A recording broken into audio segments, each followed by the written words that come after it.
Primero los Corintios capítulo 11, el versículo 2 al 17. Y como bien lo pueden ver ahí, ese es el título que he colocado para este sermón en esta mañana. Es la primera parte porque a partir de esta sección, a partir de este capítulo, el apóstol Pablo va a estar tratando un tema que tiene que ver con el culto de adoración en la iglesia, cuando los cristianos se reúnen. Ustedes saben que Pablo ha estado tratando con los hermanos en Corinto acerca de algunas situaciones que ellos estaban viviendo. Ellos le enviaron una carta y en esa carta hacían una serie de preguntas a los hermanos sobre unas situaciones particulares que estaban viviendo. Y una de esas situaciones tenía que ver con el orden dentro del culto, con el orden dentro de la reunión. Los cristianos tenemos por costumbre tener nuestros tiempos privados, pero la iglesia desde el principio siempre se reunió siguiendo la costumbre que tenían los judíos en la sinagoga. Se reunían para adorar al Señor, escuchar las escrituras, cantar. Y esa fue como el modelo que estableció Jesús. La iglesia se sigue reuniendo y buscaban lugares en donde podían reunirse. En un principio se reunían en casas, si usted lo ve en Hechos. Ellos se reunían en las casas y ahí compartían con sencillez el pan, compartían los unos a los otros. Particularmente hoy vamos a compartir también la cena. Posterior a eso, la sinagoga fue reemplazada por un lugar de reunión. Y es básicamente el modelo que nosotros hemos seguido. Por eso es que nosotros dominicalmente nos reunimos en este lugar. Pero también lo hacemos eventualmente en las casas. Y es lo que básicamente hemos estado haciendo a través de los discipulados. Pero ¿cómo tenía que ser esa reunión cuando se encontraban ellos? Y vamos a leer la palabra de Dios en esta mañana.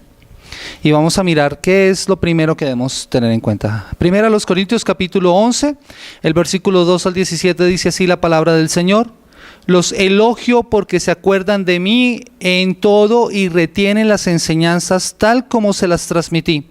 Ahora bien, quiero que entiendan que Cristo es la cabeza de todo hombre, mientras que el hombre es la cabeza de la mujer y Dios es cabeza de Cristo.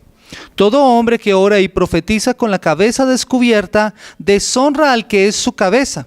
En cambio, toda mujer que ora o profetiza con la cabeza descubierta, deshonra al que es su cabeza. Es como si estuviera rasurada. Si la mujer no se cubre la cabeza, que se corte también el cabello. Pero si es vergonzoso para la mujer tener el pelo corto o la cabeza rasurada, que se cubra. El hombre no debe cubrirse la cabeza, ya que él es imagen y gloria de Dios, mientras que la mujer es gloria del hombre. De hecho, el hombre no procede de la mujer, sino la mujer del hombre. Ni tampoco fue creado el hombre a causa de la mujer, sino la mujer a causa del hombre. Por esta razón, y a causa de los ángeles, la mujer debe llevar sobre su cabeza señal de autoridad. Sin embargo, en el Señor, ni la mujer existe aparte del hombre, ni el hombre aparte de la mujer. Porque así como la mujer procede del hombre, también el hombre nace de la mujer, pero todo proviene de Dios. Juzguen ustedes mismos. ¿Es apropiado que la mujer ore a Dios sin cubrirse la cabeza? ¿No les enseña el mismo orden natural de las cosas que es una vergüenza para el hombre dejarse crecer el cabello? Mientras que es una gloria para la mujer llevar cabello largo, es que a ella se le ha dado su cabellera como velo. Si alguien insiste en discutir este asunto, tenga en cuenta que nosotros no tenemos otra costumbre, ni tampoco las iglesias de Dios. Vamos a dejar allí.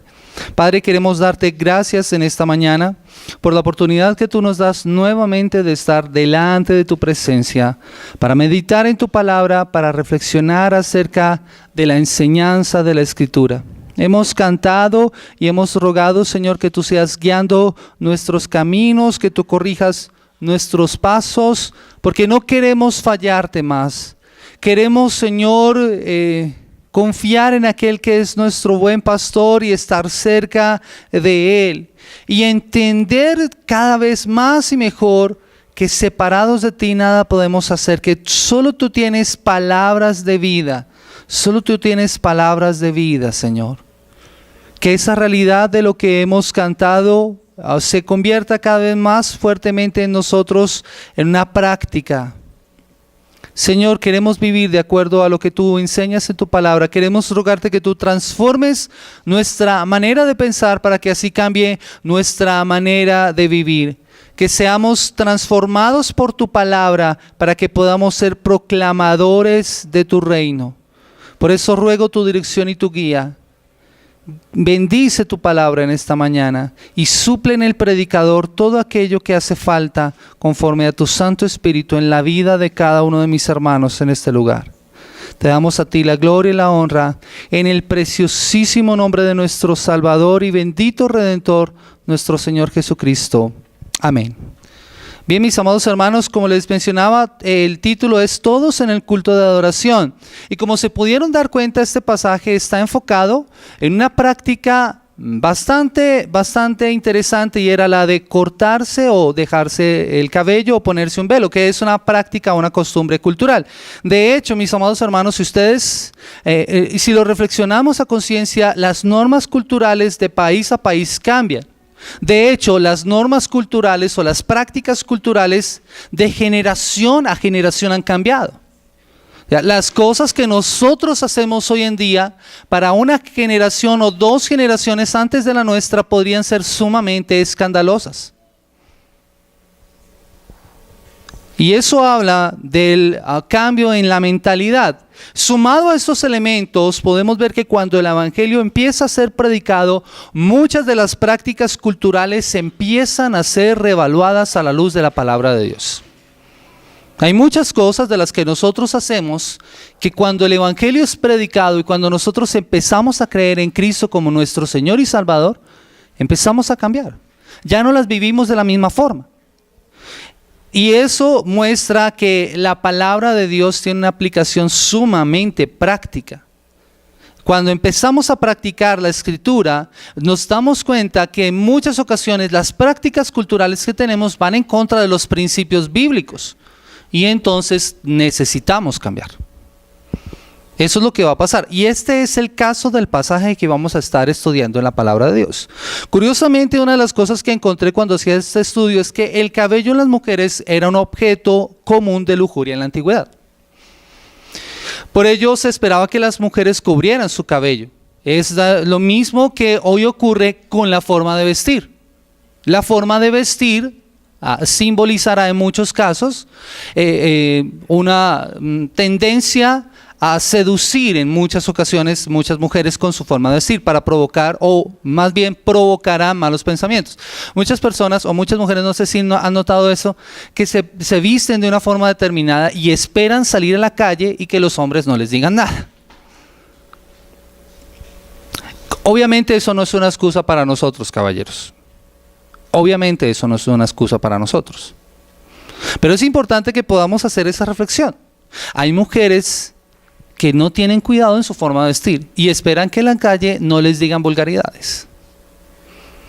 Y es importante que nosotros empecemos a reevaluar todas nuestras prácticas, todas nuestras costumbres conforme a la luz de la palabra.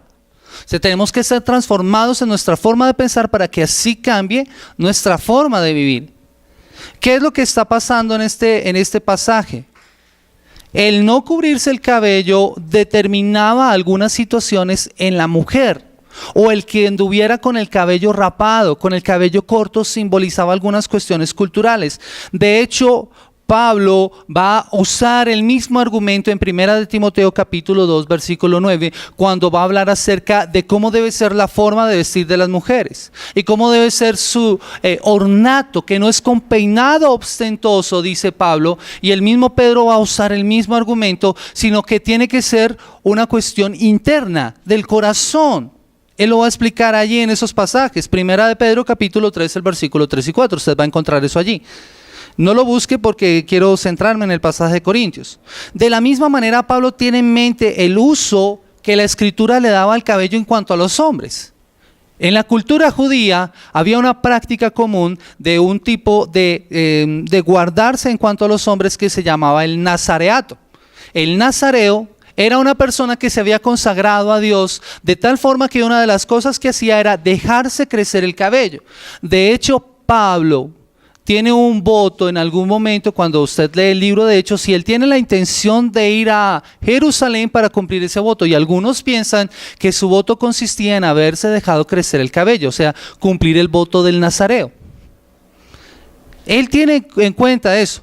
Pero el punto central de este pasaje, mis amados hermanos, no está en el uso del velo. Porque podríamos pensar que lo que Pablo está insistiendo tiene que ver con que las mujeres debían cubrirse el cabello en toda circunstancia. No es el uso del velo, sino más bien la necesidad del decoro al vestir durante el culto.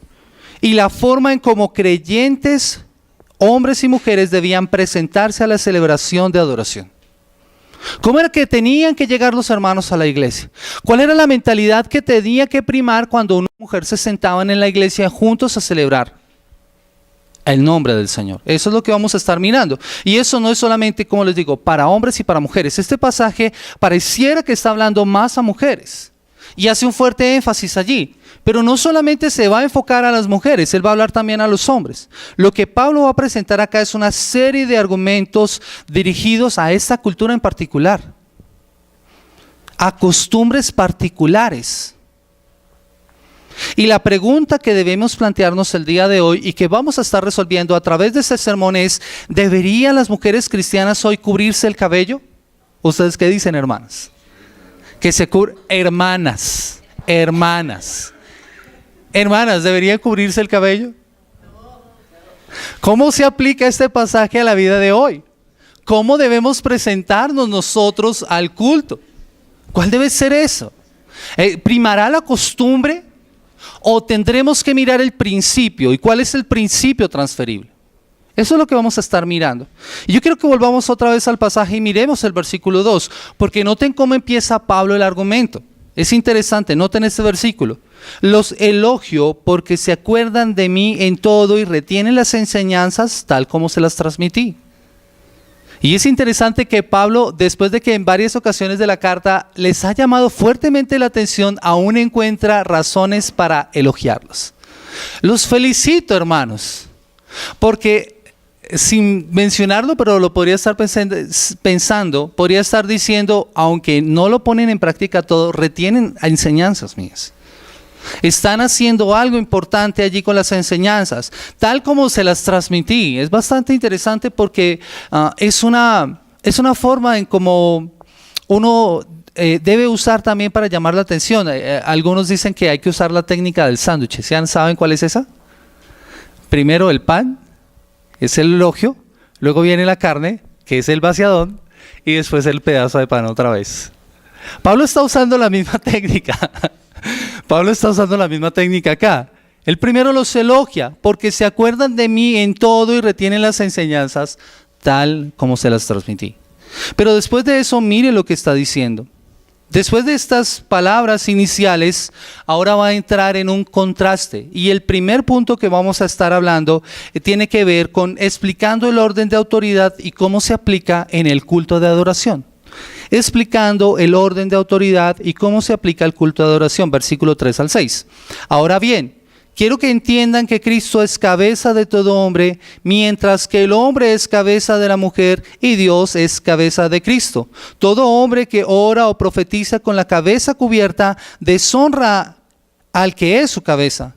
En cambio, toda mujer que ora o profetiza con la cabeza descubierta deshonra al que es su cabeza. Es como si estuviera rasurada. Si la mujer no se cubre la cabeza, que se corte también el cabello. Pero si es vergonzoso para la mujer tener el pelo corto o la cabeza rasurada, que se cubra. ¿Y qué es lo que primero les va a mencionar? En el versículo 3 va a iniciar con un contraste. Después de que les ha elogiado ahora, pero ahora hay algo que tengo que hablarles, porque hay algo que no están haciendo correctamente. Quiero que entiendan, quiero que les quede claro. Esto no se les puede olvidar tampoco. Y empieza hablando acerca de un orden de autoridad. Ustedes van a notar las palabras de Pablo. La cabeza de todo hombre es Cristo, la cabeza de toda mujer es el hombre y la cabeza de Cristo es Dios.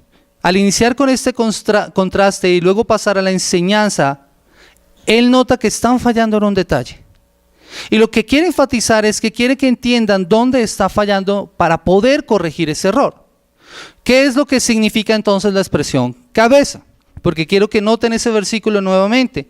Una de las cosas que es bastante interesante de este pasaje es ese orden de relación.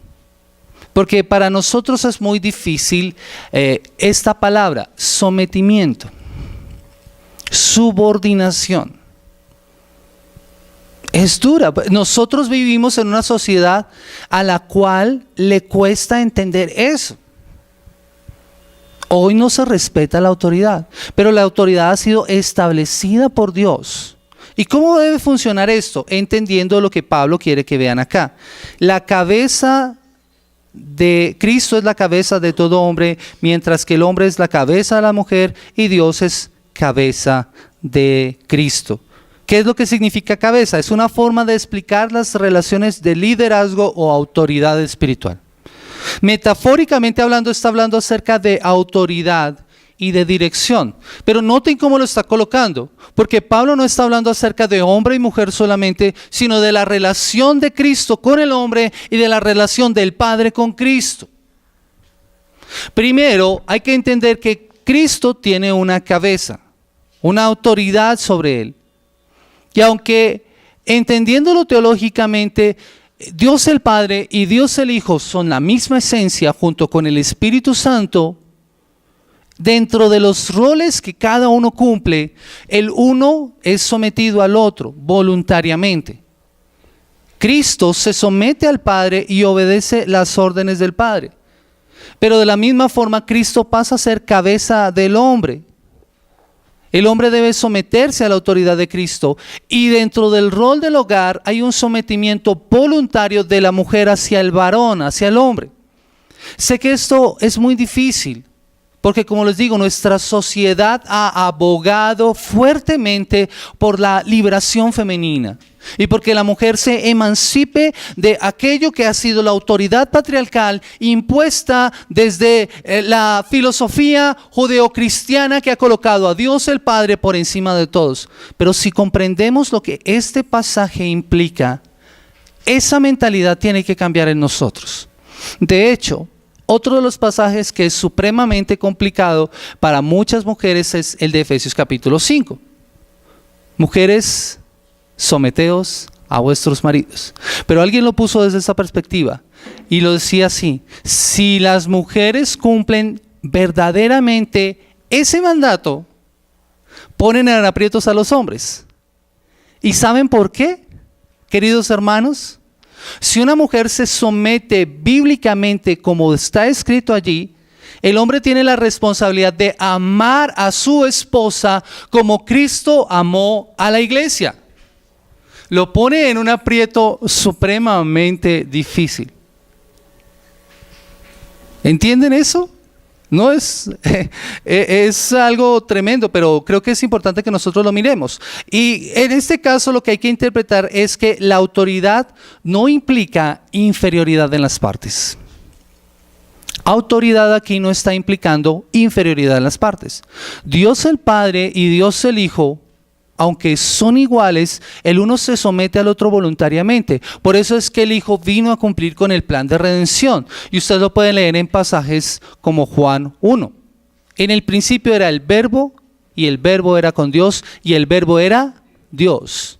Coloca al Padre y al Hijo en la misma sustancia, la misma condición. Jesús usa estas palabras: el Padre y yo, uno somos iguales. Pero el Padre...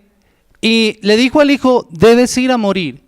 Y noten lo que hace Cristo. Cristo dice, la palabra de Dios dice así, que Él, siendo en forma de Dios, no estimó el ser igual a Dios como cosa que aferrarse, sino que se despojó a sí mismo y tomó forma de hombre. Eso fue lo que hizo Cristo. Él se sometió al mandato del Padre, pero en ningún momento eso implicaba inferioridad. De la misma forma debe pasar en el hogar. Hombre y mujer fueron hechos imagen y semejanza de Dios. Pero hubo un orden dentro de la creación. Y ese orden implica un cambio o una diferencia en cuanto a los roles. Pero esa diferencia en cuanto a los roles no implica inferioridad en ninguna de las partes. Por eso es que la cabeza de la mujer es el hombre. Cristo no es inferior al Padre, sino uno igual en esencia. Lo mismo ocurre con la mujer en relación a los hombres. Ambos son iguales en valor y en ser. Ambos son imagen de Dios. Ambos son semejanza de Dios. De hecho, ese argumento lo va a tomar Pablo más adelante y se los va a recordar a los hermanos ahí en Corintio. ¿Qué es lo que significa esto? Cristo tiene una autoridad sobre el hombre y el hombre sobre su esposa y Dios sobre Cristo. El problema es que al igual que los corintios, a nosotros nos ha pasado, nos cuesta someternos a la autoridad. Esa idea se nos ha metido y nos la han sembrado supremamente bien. Supremamente bien. Como todo es relativo, pues ¿para qué te sometes? Esa idea no la han sembrado bien. Pero hay un orden en la creación que está relacionado con la función. El orden de la Trinidad no tiene que ver con desigualdad, pero sí en cuanto a las funciones que ellos desarrollan. El Padre delegó al Hijo, el Hijo vino a morir y el Hijo envía al Espíritu Santo por medio del Padre para seguir trabajando en la vida de los creyentes. Así funciona. Lo mismo va a pasar en el hogar. Dios ha delegado una función de sacerdote en el hombre, en el varón. La mujer se somete voluntariamente por amor a su esposo, si ese hombre está sometido a Cristo. Porque tiene que haber una relación. ¿Qué es lo que está pasando? Si entendemos cabeza como autoridad, entonces podremos comprender el significado de los versículos 4 y 6. Leamos nuevamente esos versículos. Todo hombre que ora o profetiza con la cabeza cubierta, deshonra al que es su cabeza. ¿Y qué era lo que pasaba allí? El hombre deshonraba su autoridad si oraba o profetizaba con la cabeza cubierta. El cabello largo, como lo vamos a leer en el versículo 14, podría significar una sospecha en los hombres en ese momento, culturalmente hablando, de una conducta homosexual o aún incluso de la filosofía de los sofistas, que tenían también por costumbre tener algunos peinados que llamaran la atención sobre ellos. También podría significar lo que en algunas celebraciones paganas se hacían por parte de los sacerdotes. Ellos oraban colocándose una capucha dentro de esas celebraciones, se tapaban la cabeza. Y las mujeres solían también a veces llevar descubierta la cabeza dentro de esos cultos. Los varones ricos también podrían mostrar su posición cubriendo sus cabezas mientras conducían el culto público. Era algo habitual dentro del culto pagano dentro de Roma. Y lo que estarían haciendo sería alardear de su posición. Ahora, ¿Pablo a quién está hablando? A hombres que van a la iglesia, que se reúnen. Entonces, ¿qué es lo que está queriendo transmitirles? Mis amados hermanos, ustedes no deben hacer así. O sea, usted no debe practicar lo mismo que practican las personas que van a esos cultos. El culto cristiano es totalmente diferente. Usted no debe taparse la cabeza porque va a dar la impresión de que está en un culto que no está adorando al verdadero Dios. Básicamente eso es lo que está diciendo. El versículo 5 y 6, note lo que dice.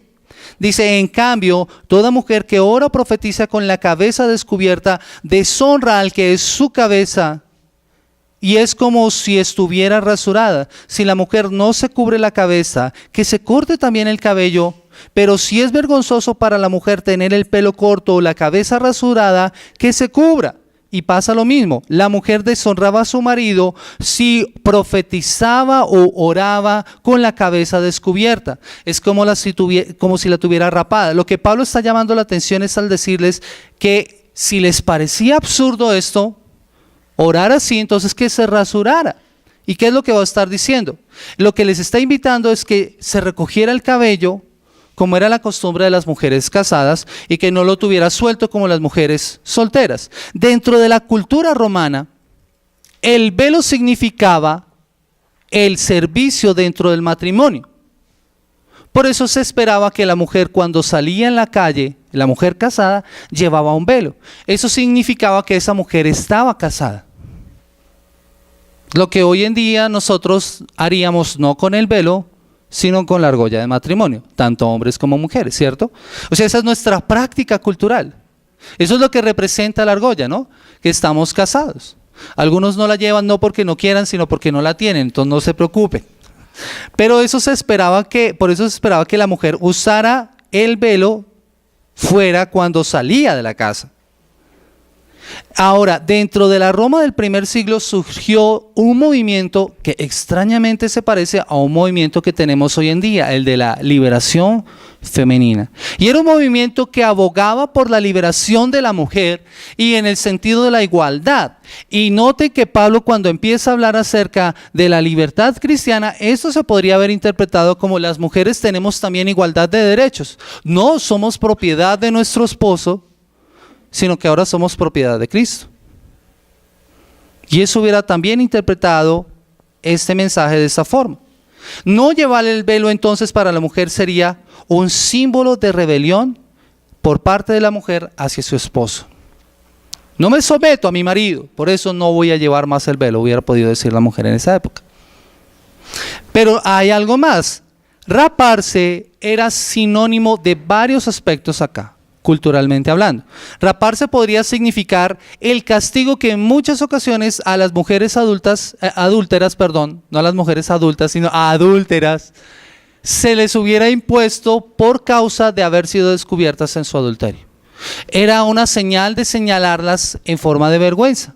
Entonces alguien en la calle hubiera podido ver a una mujer con la cabeza rapada y fácilmente hubiera podido decir, esa mujer es una mujer adúltera, ha sido castigada. Pero además las sacerdotisas y las prostitutas tenían la costumbre de llevar el cabello de esa forma. Entonces señalaban a una mujer y podrían decir, no, esa mujer es de mala vida, es una prostituta. Era la forma en cómo las mujeres se promocionaban en su oficio, como sacerdotisas o como prostitutas. Además recuerden que lo habíamos visto en otro pasaje, la mujer, las sacerdotisas ejercían la prostitución ritual. Entonces era la forma en cómo ellas mostraban que tenían esa profesión.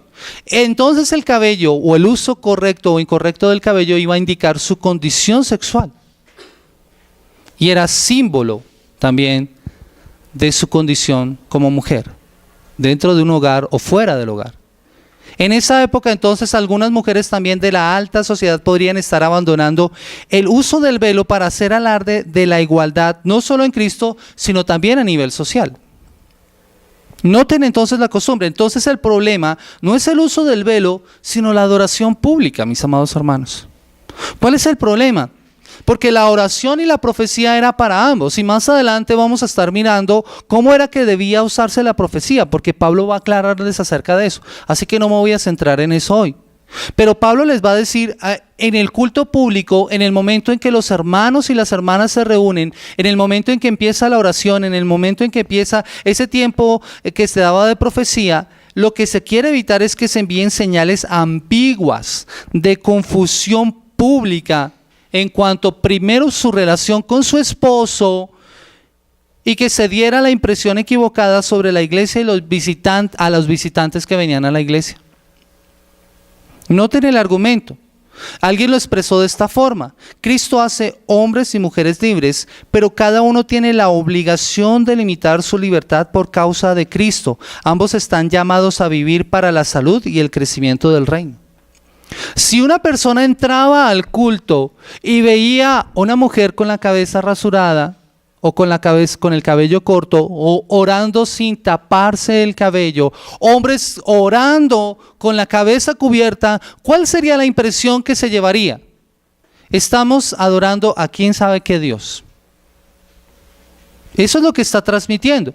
Y la aplicación, mis amados hermanos, para nosotros hoy en día es claro que no debemos dejarnos distraer con preguntas tales como si la mujer debe colocarse el velo para orar, o si el corte de los creyentes es de una forma u otra. Esas son cuestiones culturales. Lo realmente importante es la forma en cómo nos presentamos delante de Dios, porque la forma en cómo usted y yo nos presentamos delante de Dios sí importa. La relación en cómo usted y yo venimos tiene que ver con ese respeto a nuestra autoridad. La mujer podría estar irrespetando a su esposo de muchas maneras y no necesariamente colocándose el velo. Muchas mujeres, y pasaba, en las prácticas antiguas las mujeres iban a la iglesia con velo. Pero ¿cómo era su relación con su esposo? Nuestro país ha sido caracterizado en muchos lugares por matriarcados, en donde las mujeres les dicen a los hombres qué es lo que tienen que hacer. Se imponen. El rol del hombre ha cambiado. Y lo que debe respetarse es esos roles. Y creo que vamos a hablar un poquitico más adelante de eso. Es necesario considerar primero que el Evangelio es lo más importante, y el Evangelio, mis amados hermanos, no está basado en leyes ceremoniales, no está basado en prácticas culturales, sino en la gracia que nos hace libres, y esa gracia nos da una nueva comprensión acerca de aspectos que antes tal vez no habíamos considerado como importantes.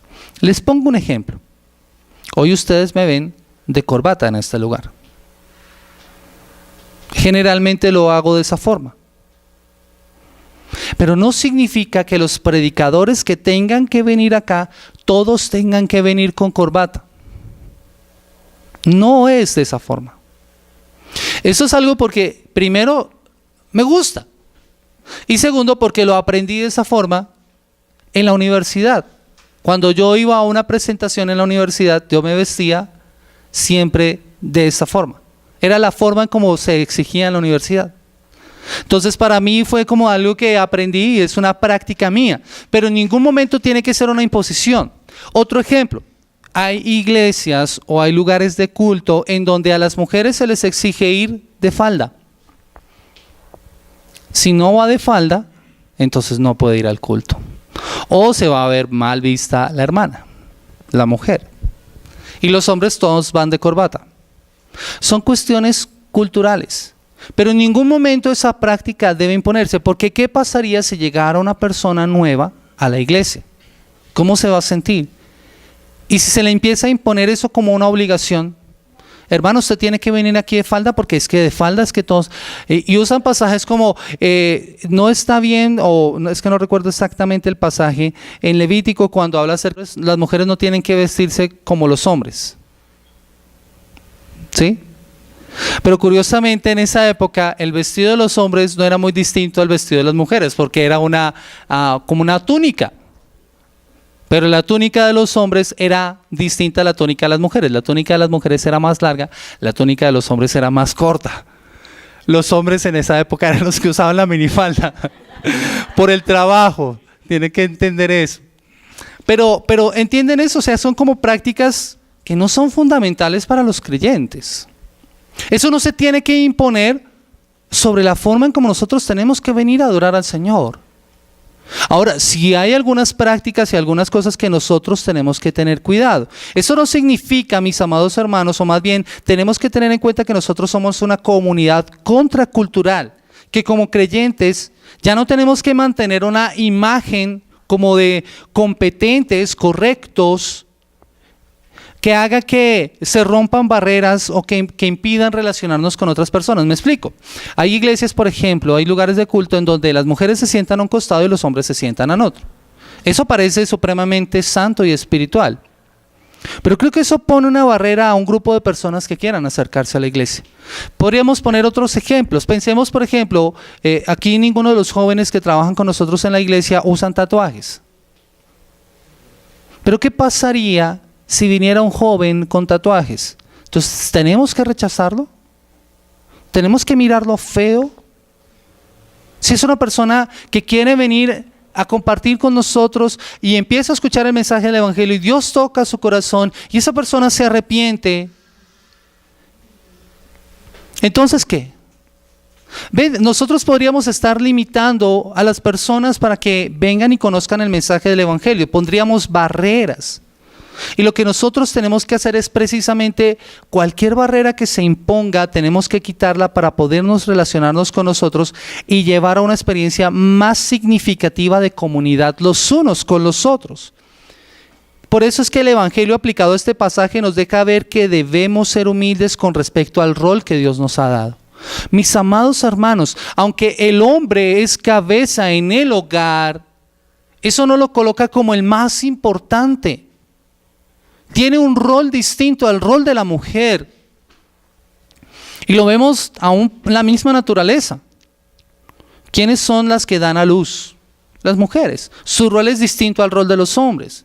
Fisiológicamente el rol de la mujer es distinto al rol del hombre. Aún anatómicamente. Pero eso no le da al hombre el derecho a considerarse más importante. Estaría mal de nuestra parte decir que si como somos cabeza, entonces, mijita, usted por favor no hable. O usted la mujer. Y él escuchaba este ejemplo a un pastor. Una mujer podría corregir a un hombre con respecto a algo que está haciendo mal.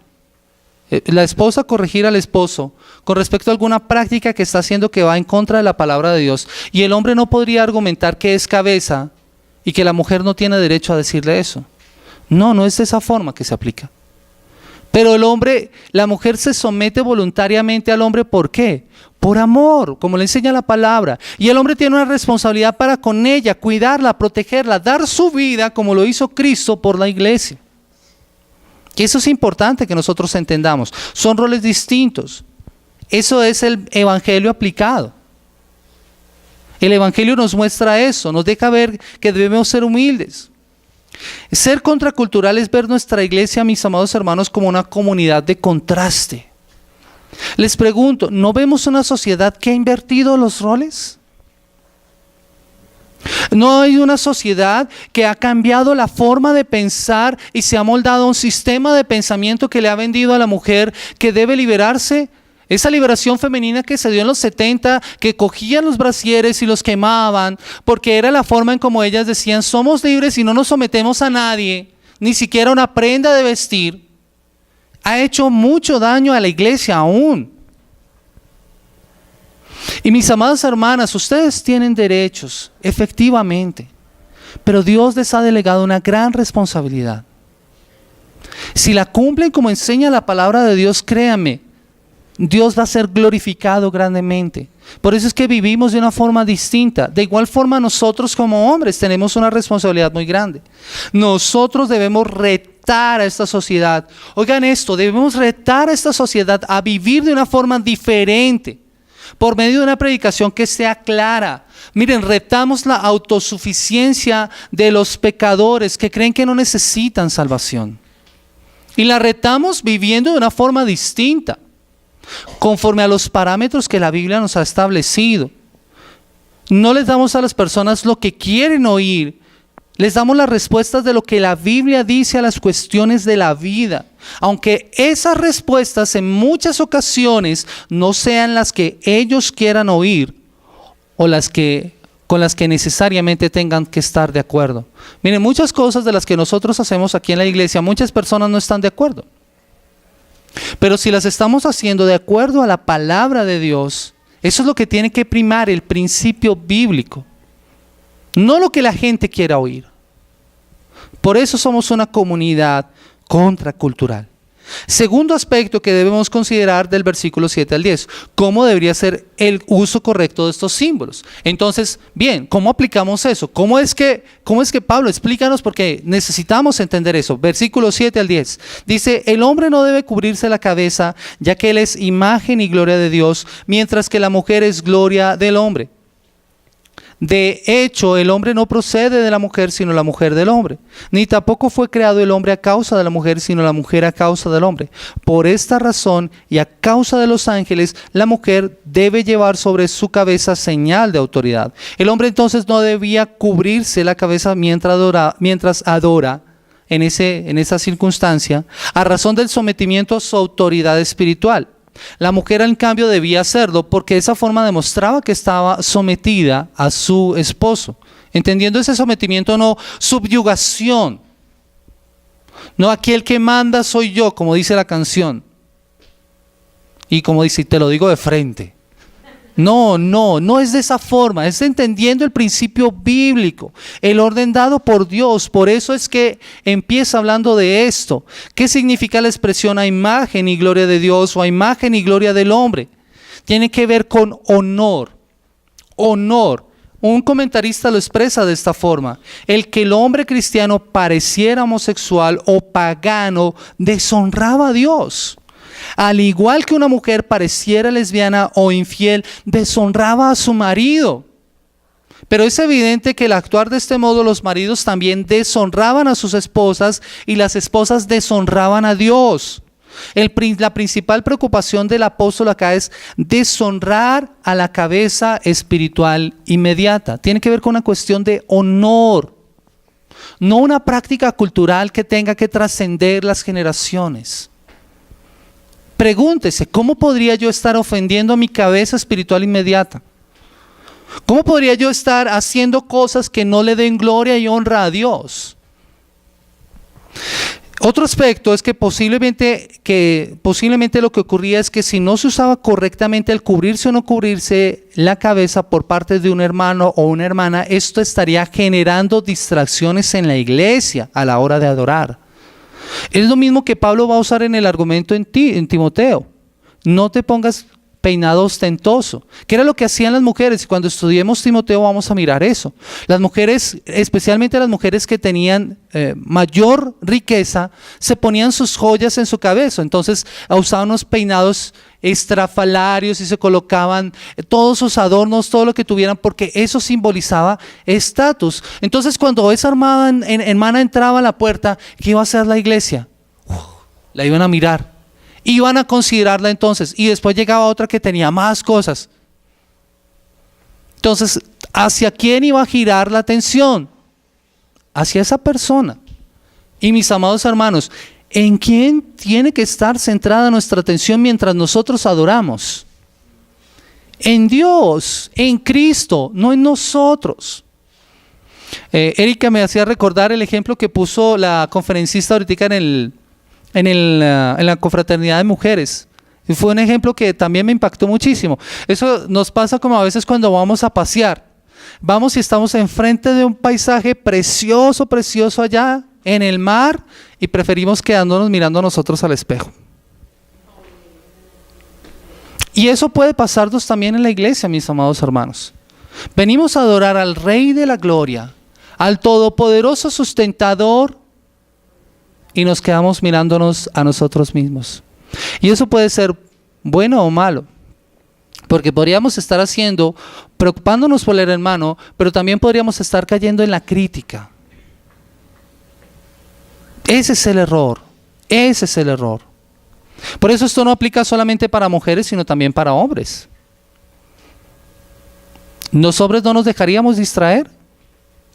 Claro, también nos pasa. Y eso mismo está pasando en nuestros cultos sin darnos cuenta. Estamos haciendo cosas que no están ayudando a nuestros hermanos a rendir culto al Señor. Y tal vez estamos enviando mensajes que sean ambiguos acerca de qué y por quién nos estamos reuniendo. Podríamos estarle diciendo a las personas que tal vez las cosas externas son las más importantes y no lo realmente importante, a quién hemos venido a adorar. Así como dice la canción. Yo no sé, ¿tú a qué has venido? Yo vine a adorar a Dios. Ese tiene que ser el principio rector. Tenemos que venir a adorar a Dios. Pablo va a poner un principio que también ese principio trasciende culturalmente, históricamente, temporalmente. Hágase todo decentemente y con orden en el culto. Y lo vamos a estar estudiando cuando miremos 1 Corintios capítulo 14, el versículo 40. Hágase todo decentemente y con orden. Debemos entender entonces también lo que significa el principio de subordinación que está expuesto acá. Lo que Pablo va a hablar acerca de que el hombre es imagen y gloria de Dios y la mujer es imagen y gloria del hombre. El principio de subordinación. William Lane Craig, un teólogo y apologeta, explica esta subordinación de la siguiente forma. La subordinación no implica inferioridad. Y yo quiero resaltar esto. Subordinación no es inferioridad, porque el Hijo y el Padre uno son, están en la misma condición en todos los aspectos, son coiguales. Pero por amor a nosotros y por motivo a nuestra salvación, el Hijo se somete al Padre, dice el señor Crane.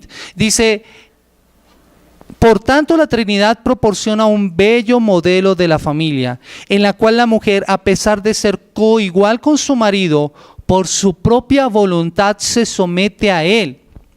Las feministas que denuncian dicha sumisión sobre las bases de desigualdad no han entendido la sumisión funcional. No necesita surgir de la inferioridad, Voy a volver a leer esa frase. Las feministas que denuncian dicha sumisión sobre las bases de desigualdad no han entendido que la sumisión funcional no necesita surgir de la inferioridad, sino que puede ser emprendida entre iguales con el motivo de algún objetivo mayor. Dicho en otras palabras, si hay un propósito, si hay una razón de ser, puede haber esa subordinación. Y podemos ponerlo prácticamente también con el trabajo. ¿No pasa así en el trabajo? Nosotros nos sometemos tal vez a compañeros que son iguales, pero por alguna razón han sido delegados para tener alguna función especial. Pero son compañeros que están en igualdad. ¿Y uno qué hace? Obedece a lo que el compañero que ha sido colocado en esa condición hace. Eso podríamos aplicarlo también al principio bíblico, y eso se aplica a la vida de los creyentes. Ese es el orden y la razón por la cual la creación lo muestra así. El versículo 8 y 9 dice: de hecho, el hombre no procede de la mujer, sino la mujer del hombre, ni tampoco fue creado el hombre a causa de la mujer, sino la mujer a causa del hombre. Pablo no está usando otro argumento, sino el argumento que está planteado desde Génesis capítulo 1 hasta el capítulo 2, antes de la caída. Ese principio trasciende las generaciones porque era el modelo que tenía que aplicarse siempre. ¿Dónde se dañó eso? Génesis capítulo 3. Tu deseo será sobre tu marido, pero tu marido te dominará a ti. Ahí cambió. Fue el pecado. Es el pecado el que hace que nosotros no podamos entender esta verdad. Pero el modelo tal cual Dios lo había establecido tenía un orden, y es nuestra responsabilidad volver a ese orden. No podemos en nuestras fuerzas, por eso necesitamos la guía y la ayuda del Espíritu Santo de Dios. El que Dios nos cambie a nosotros en nuestra forma de pensar para que nosotros cambiemos nuestra forma de vivir. El hombre fue creado primero y luego la mujer, y es la explicación de que la mujer fue creada a causa del hombre, creada distinta parcialmente, para que el hombre no estuviera solo. Eso es lo que significa ayuda idónea. Ustedes ven que cuando Dios vio que el hombre estaba solo, ¿qué dijo? No es bueno. Le haré ayuda idónea. Pero ayuda idónea no significa inferioridad, sino que se alaba la fortaleza de la mujer en lugar de colocarla en esa condición inferior. Noten esto, mis amados hermanos. ¿Quién es el más importante según la Biblia? ¿El que sirve o el servido? El que sirve. Ese es el más importante. En ese sentido, noten lo que está haciendo Dios. Dios está dando un lugar, un estatus a la mujer. Somos nosotros, mis amados hermanos, los que por nuestra condición pecaminosa no respetamos ese estatus. La ayuda idónea conlleva la idea correspondiente de ser correspondiente y de ser apropiada. Eso es lo que conlleva esa idea. Al comprender este orden es más fácil aplicar el principio en la vida práctica. Es más fácil así. No está hablando acerca de que el hombre sea más importante y la mujer inferior. De lo que está hablando esta porción es del orden creativo de Dios. El versículo 10 va a apelar Pablo a lo siguiente. Lean conmigo el versículo 10. Por esta razón y a causa de los ángeles, la mujer debe llevar sobre su cabeza señal de autoridad. Y aquí está apelando Pablo al decoro y al reconocimiento de que hay autoridades presentes en el momento del culto de adoración, delante de las cuales quedaría muy mal si se hacían las cosas de forma incorrecta. ¿Y cómo se debe entender eso de los ángeles? Puede ser entendido de dos formas. Los ángeles como seres angélicos delante de los cuales la iglesia está y que Dios ha colocado, porque a través de la obra de Dios en la iglesia, los ángeles aprenden de la sabiduría de Dios.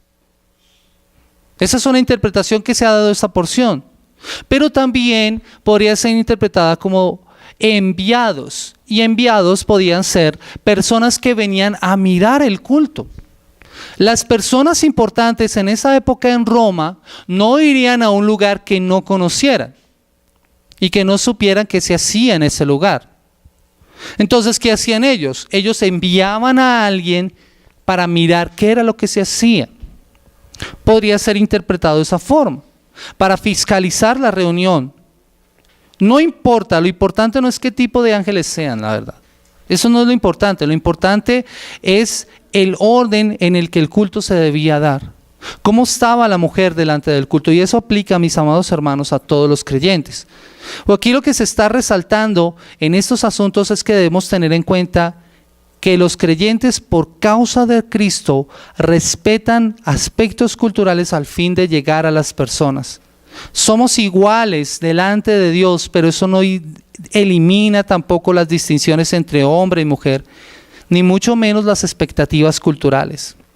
Pablo sigue hablando acerca de la libertad cristiana. Él no ha descuidado ese tema. Él sigue tratando ese tema. Pero lo que debemos tener y lo que tenemos que mirar aquí es que no debemos hacer uso ni alarde de nuestras libertades de forma que dañemos nuestro testimonio para con los de afuera. Los cristianos que son maduros limitan su libertad por el beneficio del reino.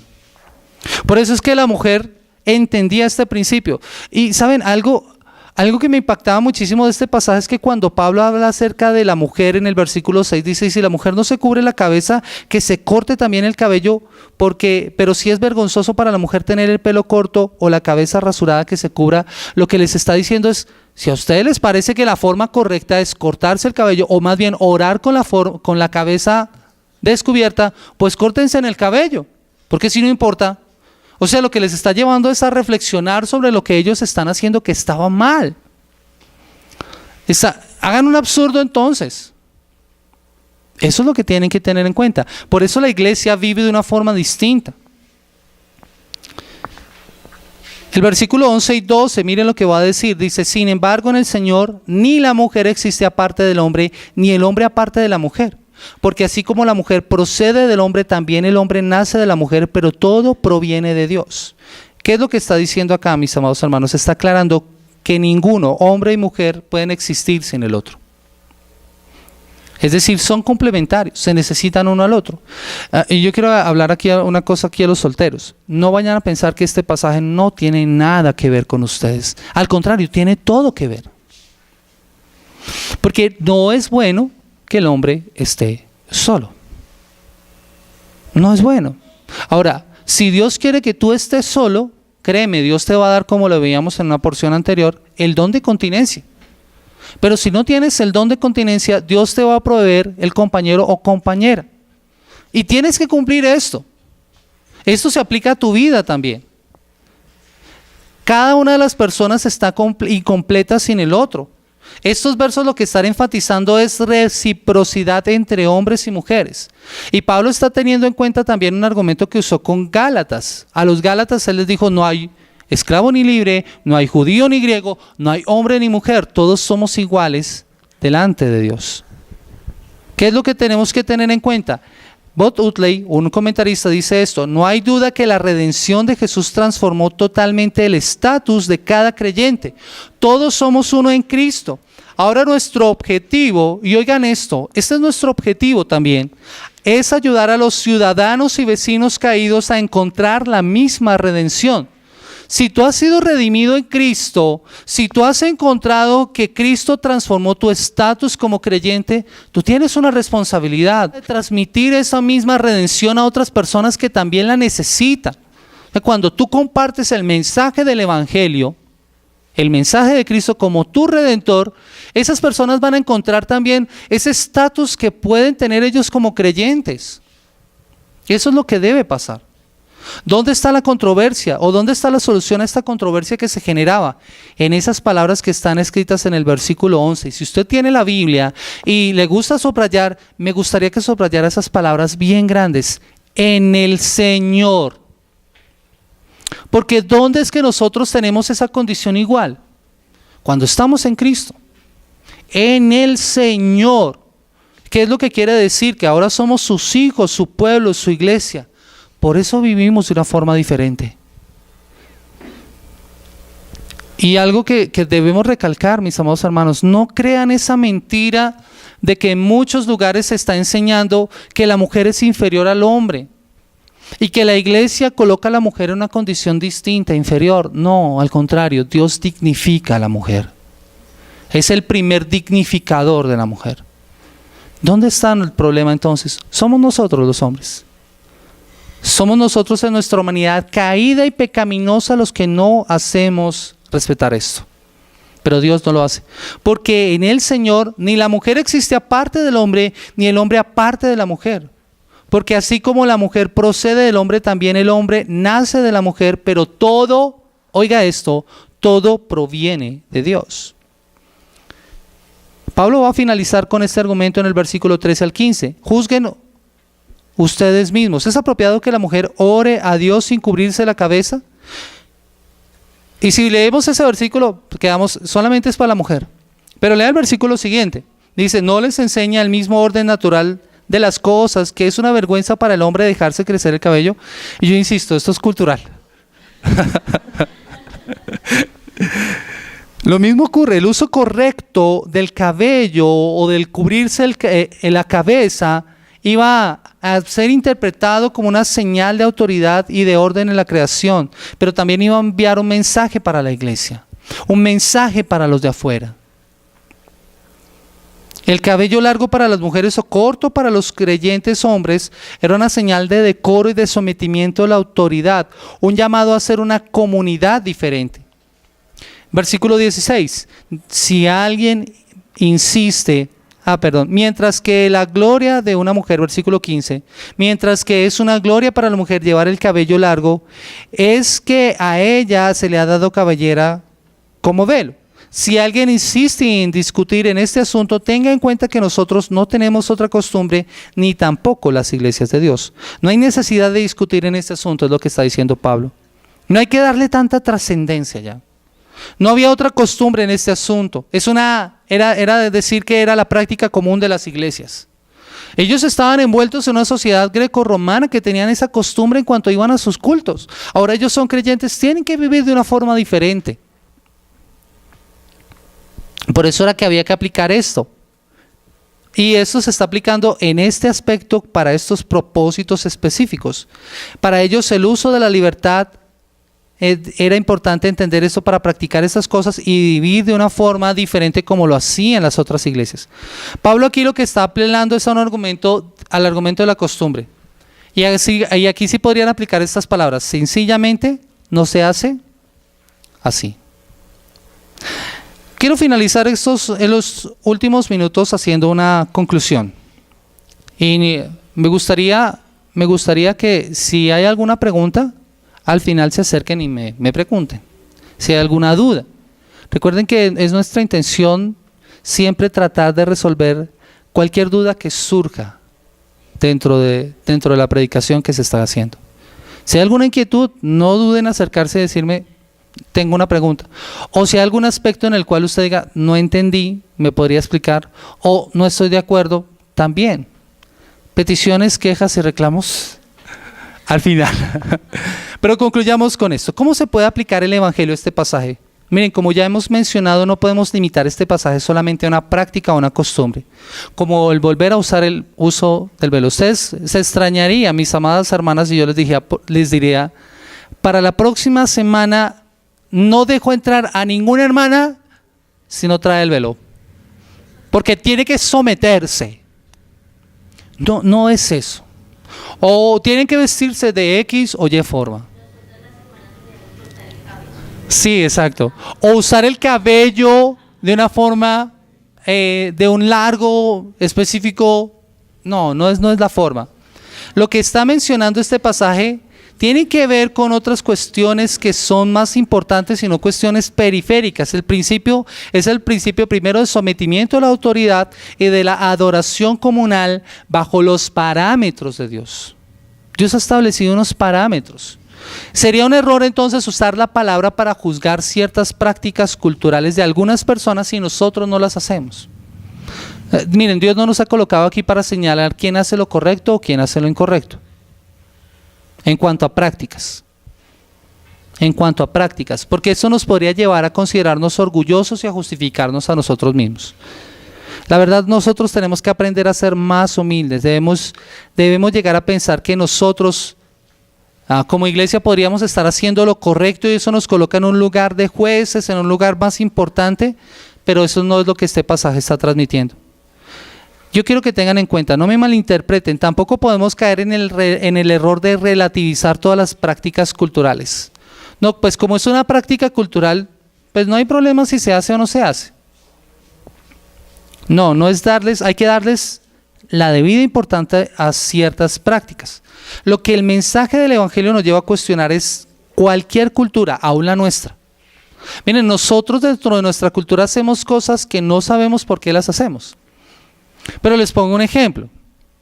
Este mes de mayo, nosotros celebramos el mes de la madre.